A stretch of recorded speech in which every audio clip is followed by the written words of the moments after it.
ቢዝነስ ነው የሚያደርጉበት።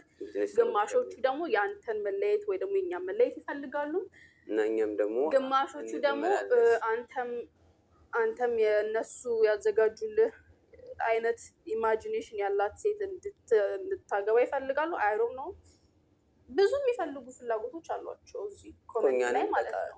ግን አት ኤንድ ኦፍ ደ ዴይ እኔ ሳምራዊት ሙሉጌታ ነጋና ፋኑኤል ገመቹ በይኑ ኑሮ ነው የምንኖረው። ገባ አይደለ?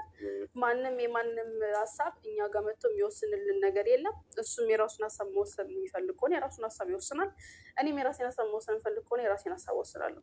አም 26 እሱም ራሱን የቻለ ሰው አይደለም። አንተ 28 ዓመት ነው ሰው ብቻ ምንድነው መጨረሻው? እሱም የራሱ መወሰን የሚፈልገው ነገር ካለ ይወስናል። እናንተ ስላላችሁ ስላላላችሁ ኮሜንት ላይ መታችሁ ስለጻፋችሁ የምትመኙትን ስለወራችሁ እኛ ህይወት ላይ ምንም እንግዲህ ምንም ማለት ነው ላይክ አት ኤንድ ኦፍ ደ ዴይ አናውቃችሁም። ላይክ እኔ ፕራይቬትሊ ስለማላውቀው ሰው ማንኛውንም አድቫይስ ወስጄ አብሶ ባድ አድቫይስ መጥፎ አድቫይስ ወስጄ በህይወቴ ላይ ምንም አይነት ውሳኔ አልወስንም። ሶሪ ፐርሰናሊ እናንተ ገና አይቷችሁ የማያውቅ አይቻችሁም አላውቅ ሰው መታችሁ እንደዚህ አርጋት እንደዚህ ወርውራት ያውቁናል። ግን አንተ ድምድዴ ላይክ የራሳችሁን ባድ ኢነርጂ የራሳችሁ ጋር ያዙት። እኛ ጋር ወረወራችሁት አልወረወራችሁት እኛ ቤት ውስጥ አይገባም። በእኔ በኩል እኔ ቤት ውስጥ አይገባም። ሰው የራሳችሁን ባድ ኢነርጂ ራሳችሁ ያዙት። የምትፈልጉት የምትመኙትን ደግሞ ፈጣሪ ከፈቀደው ፈቀደው ነው አለቀ። ወይና የእናንተ ስለት ይሰምራል ወይ እኛ ስለት ይሰምራል። አደንዶ ዘዴ የገባችሁ አይደለ? ሰይጣንም ፈጣሪም ሊያሸንፍ አይችልም። የሚያሸንፈው አንድ ነገር ብቻ ነው። እናንተ ሰይጣን ሆናችሁ የምትመኙት ነገር ትመኛላችሁ፣ መብታችሁ ነው። ሰይጣን ስራው እሱ ነው። እኛም ደግሞ እኔ እንደ አንድ ግለሰብ ደግሞ የምመኘው ነገር ለራሴ ላይፍ የምመኘው ነገር አለ። የምመኘው ደግሞ ጥሩ ነገር ነው። ጥሩ ነገር ከተመኘው ደግሞ ፈጣሪ ጥሩ ነገር ነው የሚፈልገው። ካሳካው አሳካው ነው፣ ካላሳካው እንግዲህ አላሳካው ነው። ዳስ ገባ አይደለም? ዝም ብላችሁ ኢነርጂያችሁን አታቃጥሉ። የሆነ እንትን ላይ ብዙ ሰው የሰው ላይፍ ላይ የማያገባችሁ ላይ ማለት ነው።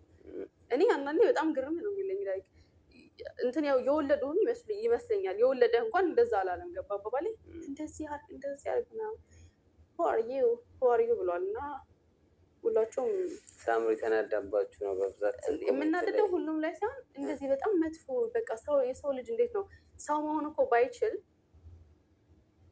የራሱን ላይፍ አሁን እኛ በራሳችን ዛቢያ ነው የምኖረው። የራሱን ላይፍ በራሱ ዛቢያ መኖር ይችላል። ግን ነው የራሱ ላይፍ ኦልሬዲ ዲስትሮይ ሆኖ ተበላሽቶ ቅልቅሎ ወጥቶ ሜጃውና መድረሻ አይታወቅም። ያ ስለሆነ ሰው ላይፍ ላይ መጥተው ያ ነገር ላይ ማንጸባረቅ ይፈልጋሉ፣ ወይ ደግሞ ያን ነገር መስጠት ይፈልጋሉ። ሰው አት ኤንድ ኦፍ ዘ ዴይ እንደነገርኳችሁ ነው። እሱም ትልቅ ነው፣ እኔም ትልቅ ነኝ። የሰውን አድቫይስ መቀበል የምንፈልገውን እንቀበላለን፣ ማንቀበል የምንፈልገውን ደግሞ አንቀበልም።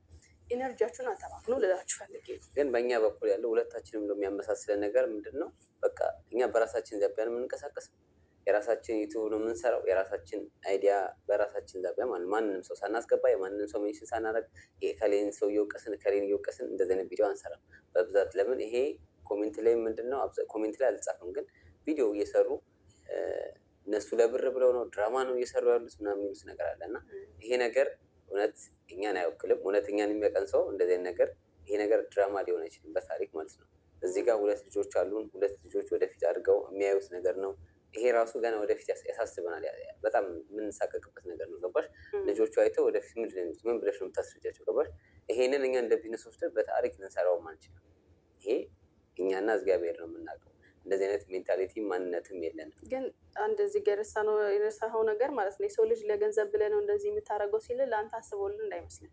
ለአንተ አስቦልህ ሳይሆን ኦልሬዲ አንተ ለገንዘብን ብለህ ራሱ ብታረገው ቢሆን ኖሮ ራሱ ያን ነገር እንድታረጉ አይፈልግም። ለምን አጤንዶስ ደዴ ዩጋር ለወራት ማለት ነው አይደለ? በእንደዚህ ነገር ላይ ዋው ሰው አይፈልግም። ሰው ግን ስለማያደርግልህ በጀርመንኛ ላይክ ደስ ስለማይላቸው ለአንተ ለስኬትም ለምንም ደስ ስለማይላቸው ያላቸው አማራጭ ለገንዘብ ብሎ እኮ ነው ውስጣቸው እያወቀ ማለት ነው። ምክንያቱም እንደዚህ አይነት ካይንድ ኦፍ ቲንግ ለገንዘብ ልጅ ያላችሁ ራሱ ስታስቡት ጤነኛ አእምሮ ካላችሁ ለገንዘብ ነው የሚል አይባልም። ሲጀመር ጤነኛ አስተሳሰብ ያለው ሰው ማለት ነው። እኛንም የሚያውቀው ሰው እሱ እንዳለው ግን ይሄ ሰው የአንተ ፋን አይደለም፣ ሊሆንም አይችልም። የአንተ ድብን ያለ ጠላት ነው። ቢካዝ እንደነገርኩ እኮ ነው ለገንዘብም ቢሆን አንድ ወዳጅ ለገንዘብም ቢሆን እንኳን ገንዘብ ስላገኘበት ኮንግራጁሌሽን ይላል። አካሄድን መጥፎ ቢሆንም አጤ ወሰደ ገባ በሌላ ቢሆን ግን እመኝልህ ነበረ ብሎ ይመክርሃል። በዚህ መልኩ